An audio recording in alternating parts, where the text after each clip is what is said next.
एक ऐसी कहानी जो बदल देगी आपकी सोच। भारत की डिजिटल क्रांति, एक यात्रा जो शुरू हुई थी डिपेंडेंस से और पहुंची डोमिनेंस तक। 1990 में जहां सॉफ्टवेयर एक्सपोर्ट्स थे 100 मिलियन से भी कम, आज वो 100 बिलियन के करीब है। कैसे हुआ ये जादू? भारत का अपना यूपीआई एक मिसाल है सेल्फ रिलायंस की। ₹30 received on phone पे। देवियों सज्जनों, बहुत बहुत धन्यवाद आपका। Y2K बाग से लेकर .com बबल तक हर मुश्किल बनी एक नया मौका।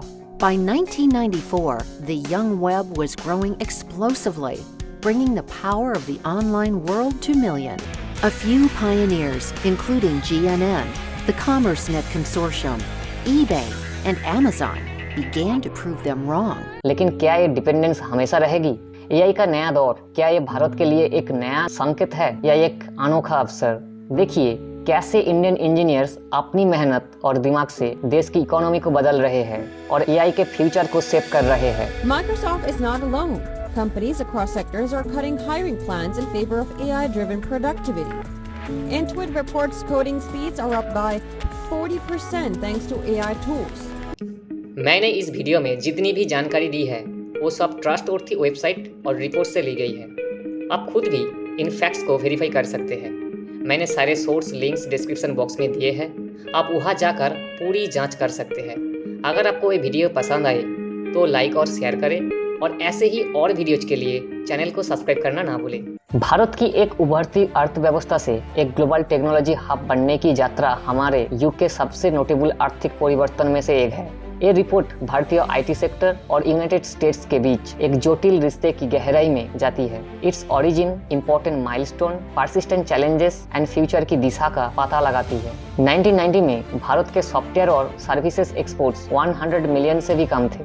Today this figure has increased dramatically, लगभग 100 बिलियन तक पहुंच गया है। फिस्कल ईयर 2025 के लिए वर्तमान अनुमान एक्सपोर्ट्स को 224 बिलियन तक पहुंचने का अनुमान लगाते हैं, जिसके साथ कुल उद्योग का रेवेन्यू $282.6 बिलियन एस्टिमेटेड है। ये प्रभावशाली विकास कोई सडन इंसिडेंट नहीं थी, बल्कि हिस्टोरिकल फैक्टर्स, स्ट्रेटेजिक पॉलिसीज और चेंजिंग ग्लोबल डिमांड के एक यूनिक संगम ने सावधानी से आकार दिया। The expansion of the Indian IT sector has been deeply influenced by its symbiotic yet often dependent relationship with that market. जबकि इस निर्भरता ने भारत के भीतर अपने आर्थिक विकास और रोजगार सृजन को बढ़ावा दिया है। राष्ट्र अब एक महत्वपूर्ण मोड़ पर खड़ा है। अपनी मार्केट पहुंच को डाइवर्सिफाई बनाने, स्वदेशी इनोवेशन को बढ़ावा देने और अधिक आत्मनिर्भरता विकसित करने की बढ़ती आवश्यकता है। विशेष रूप से जैसे जैसे आर्टिफिशियल इंटेलिजेंस का युग तेजी से सामने आ रहा है। ऐतिहासिक ट्रैजेक्टरी पर एक गहराई से नजर डालने पर भारत के शुरुआती आईटी विकास के एक मौलिक अक्सर अनदेखा किया गया।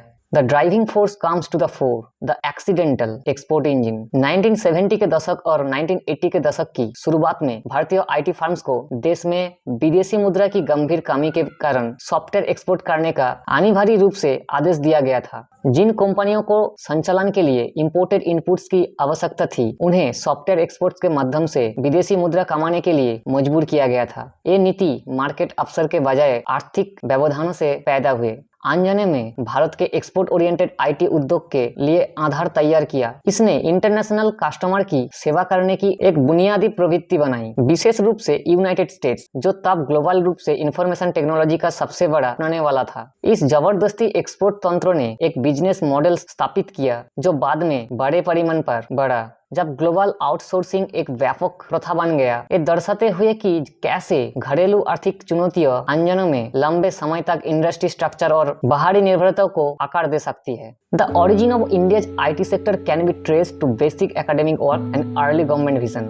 Long before the widespread adoption of computers, 1947 में ब्रिटिश शासन में भारत की आजादी से भी पहले प्रमुख भारतीय साइंटिस्ट ने started to set up research institution जो कंप्यूटर साइंस और टेक्नोलॉजी के विकास के सेंटर बन गया। This early academic focus on computing, although business was initially slow, it was an important precursor to the eventual rise of the industry. आगे institutional समर्थन Bhabha committee से आया, जिसे इलेक्ट्रॉनिक्स कमेटी के रूप में भी जाना जाता है, जिसने 1966 टू 1975 में एक 10 वर्षीय योजना तैयार की, जिसने भारत के आईटी सर्विस इंडस्ट्री के लिए बुनियाद रखी। इसने इलेक्ट्रॉनिक्स और आईटी सेक्टर को पोषित करने के लिए एक शुरुआती सरकारी इरादे को दर्शाया। भारतीय आईटी उद्योग की कॉमर्शियल यात्रा ऑथराइज्ड रूप से मुंबई में 1967 में टाटा कंसल्टेंसी सर्विसेज की स्थापना के साथ शुरू हुई। इसने एक महत्वपूर्ण मूवमेंट को चिन्हित किया जो देश में संगठित व्यापारिक आईटी ऑपरेशंस की शुरुआत का संकेत था। एक सचमुच डिफाइंड इवेंट 1974 में हुई जब बुरब्स, एक यूएस मेनफ्रेम मैन्युफैक्चरिंग कंपनी, ने अपने भारतीय सेल्स एजेंट टीसीएस से एक अमेरिकन क्लाइंट के लिए सिस्टम सॉफ्टवेयर की स्थापना के लिए प्रोग्रामर्स प्रदान करने का अनुरोध किया। ये एंगेजमेंट भारत का पहला आईटी सर्विस एक्सपोर्ट था जिसने भारत की उभरती आईटी कैपेबिलिटीज और यूनाइटेड स्टेट्स से बढ़ती मांग के बीच सीधा शुरुआती लिंक बनाए। इन शुरुआती एक्सपोर्ट एफर्ट्स को और सुविधाजनक बनाने के लिए पहले सॉफ्टवेयर एक्सपोर्ट जोन सिप्च, Santacruz electronics export processing zone, Mumbai में 1973 में स्थापित किया गया। ये जोन आधुनिक आईटी पार्क्स का एक महत्वपूर्ण प्रिकर्सर था और बहुत प्रभावशाली बन गया, जिसमें 1980 के दशक के दौरान भारत के 80% से अधिक सॉफ्टवेयर एक्सपोर्ट सिप्च ने उत्पन्न हुए थे। समर्पित एक्सपोर्ट जोन्स में एक केंद्रित प्रयास शुरुआती विकास को बढ़ावा देने में महत्वपूर्ण था। 1980 के दशक और 1990 के दशक की शुरुआती में सरकारी नीतियों ने इस उभरते सेक्टर को पोषित करने में महत्वपूर्ण भूमिका निभाई। 1980 के दशक की शुरुआत में भारतीय सरकार ने विशेष रूप से सॉफ्टवेयर उद्योग को बढ़ावा देने के उद्देश्य से एक राष्ट्रीय दृष्टि व्यक्त की। एक टॉप डाउन समर्थन विकास के लिए एक अनुकूल वातावरण प्रदान करने के लिए आवश्यक था। एक महत्वपूर्ण इंफ्रास्ट्रक्चरल विकास विभिन्न शहरों में software technology parks of India की स्थापना थी। इन पार्क्स ने महत्वपूर्ण सैटेलाइट कम्युनिकेशन लिंक्स प्रदान किया जिससे भारतीय फर्म्स को अपने काम सीधे विदेश भेजने की अनुमति मिली। एक कैपेसिटी जो 1993 से उपलब्ध हुई एक टेक्निकल इंफ्रास्ट्रक्चर अफसर डिलीवरी मॉडल का एक सीधा एनेबलर था जो बाद में भारत की पहचान बनेगा, जैसे कि पहले भी मैंने बताया।